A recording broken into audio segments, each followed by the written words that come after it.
Sasa nataka nikuambie kwa nini tunaamini Biblia hii ambayo tunayo kwa sasa hivi. Ijapokuwa ninaamini kwa asilimia vipo vitabu vingine ambavyo viliondolewa kwenye Biblia, hakuna tatizo, lakini kwa nini tunaamini Biblia hii ya hivi vitabu 66? Kwa nini tunaamini au kwa nini tuiamini?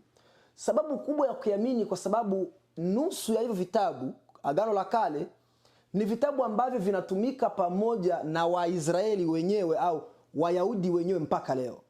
Kwa hiyo Wayahudi ambao walimpokea huyo Yesu, kwa sababu tukumbuke mitume wote wa Mungu ambao Yesu aliwateua walikuwa ni Wayahudi. Kwa hiyo Wayahudi wenyewe walikuwa wakitumia haya maandiko ambayo tunayo. Sasa kwenye Agano Jipya kulitafutika au maskola, wasomi, wanani, watu wenye hekima, watu wenye elimu zao, watumishi wa Mungu walitafuta kuhifadhi mabarua, kuhifadhi maneno ya mitume.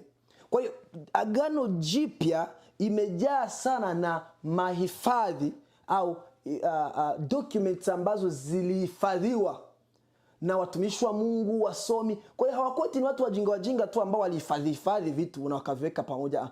Ndio walikuwa bisa ni watu wenye akili timamu, wakahifadhi vitu ambavyo vilikuwa vimetokea.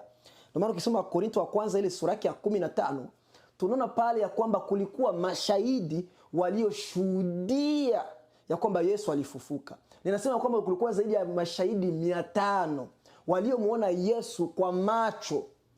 Haleluya, ya kwamba alifufuka. Haleluya. Tunaona pia hata kwenye kitabu cha Yohana Yesu anatokea wanafunzi wake kwenye kitabu cha Luka, anatumia chakula pamoja na wanafunzi wake. Kwa hiyo Bwana Yesu alifufuka kweli, anaishi, alitembea kweli hapa duniani. Alikuwa ni mtu ambaye alitembea hapa duniani, lakini hakuwa ni mtu kama wewe na mimi.